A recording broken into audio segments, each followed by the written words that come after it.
Okay, so now that we're a little more familiar with using the three trig functions, using the sine, cosine, and tangent, making SOHCAHTOA, we're going to use that information now to find the sides of a triangle.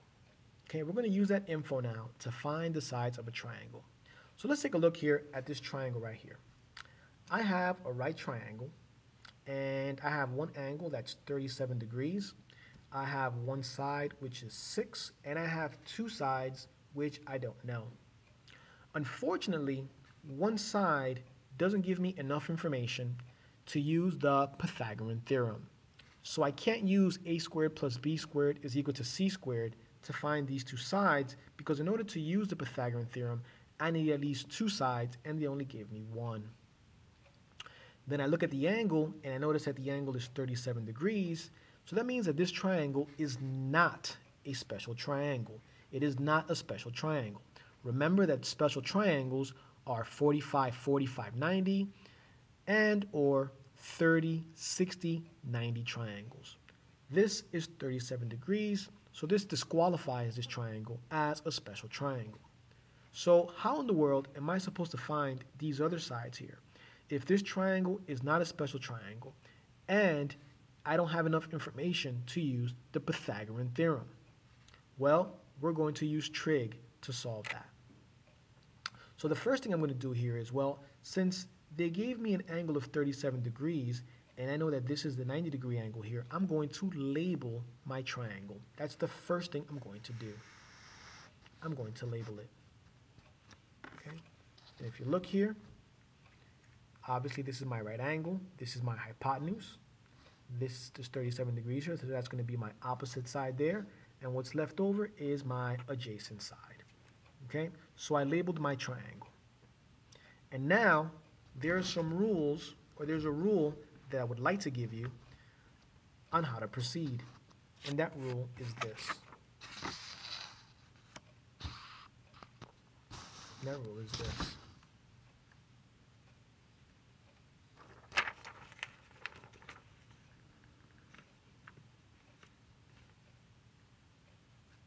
The rule that I'm going to give you is what they give you and what you are looking for determines what trig function you use in SOHCAHTOA.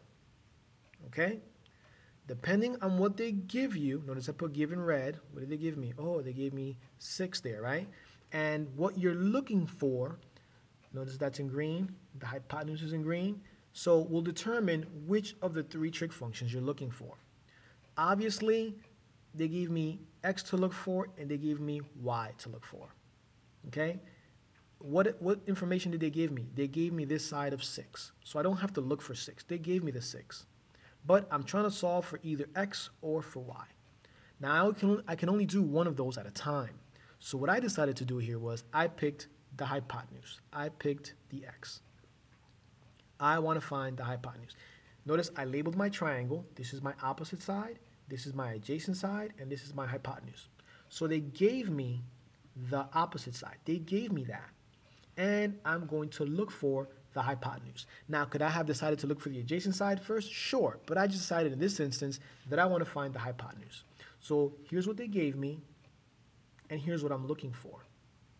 Here's what they gave me, 6. They gave me the 6, which happens to be the opposite side, and I'm looking for the hypotenuse. Well, that's going to determine which of the three trig functions, SOHCAHTOA, I use. Because look at my triangle. They gave me the 6, which is the opposite, and I'm looking for the hypotenuse. Which of the three trig functions in SOHCAHTOA has the letter O and the letter H? Which one has O and which one has the H in SOHCAHTOA? Well, if you picked the sine function, you picked correctly. The SO has the O and the H. That means that I can use the sine function of this angle of the 37 degrees to find the hypotenuse. Let me show you how I did that.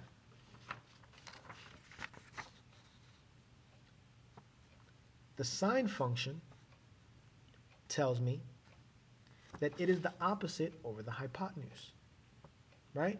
Notice I have the O and I have the H.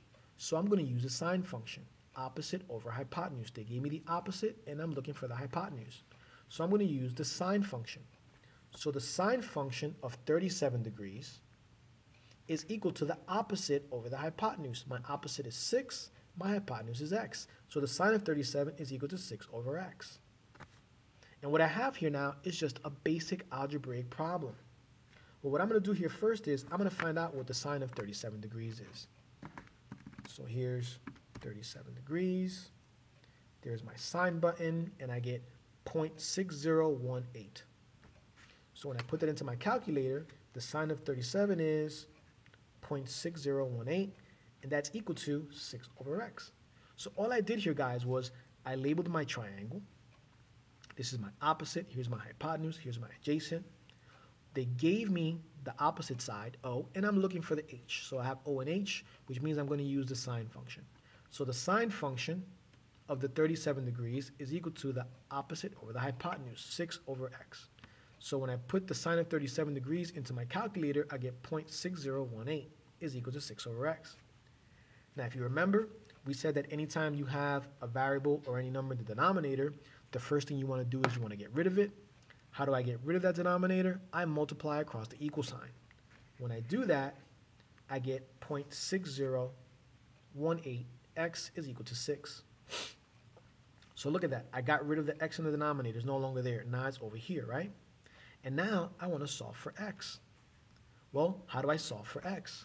The way that I solve for x is I divide both sides by 0.6018 so that it cancels out, and I'm going to have x is equal to 6 divided by 0.6018. And when I do that, x comes out to be 9.97, and if I round that up, x is equal to 10. So look at that. By using the trig function, I found one of the missing sides. It's going to be 10. So what did I do? They gave me, take a look here. They gave me the O and the H. That means I'm going to use the sine function. So I said the sine of the angle, 37 degrees, is equal to the sine is opposite over hypotenuse, 6 over x. I put this into the calculator. It gives me this number, which is 6 over x. I want to get rid of the variable there so I can solve for it like a linear equation. So I multiply across the equal sign. So 0.60x is equal to 6. And now I want to solve for x. So I divide both sides by 0.6018. And x is equal to 9.97, which is equal to 10. And I found the value of x. Now, let's say that instead of finding x, I want to find y. Let's say I wanted to find y. Well, here's the exact same triangle, right? Here's the exact same triangle, right? They gave me the opposite. Here's my hypotenuse, but now I want to find the adjacent, right? They gave me the opposite, but I want to find the adjacent. Well, which out of the three trig functions, which one has an O and an A? Which of the three trig functions has an O and an A? Because they gave me the O, and I want to find the A. Which one has the O and the A in SOHCAHTOA? Okay. Well, if you notice, the one that has the O and the A is the tan function, the tangent function, TOA, O and A. That means that I'm going to use the tangent function of this angle to find this here. So let's set it up. Since I have the O and the A, I'm going to use the tangent. So I'm going to say,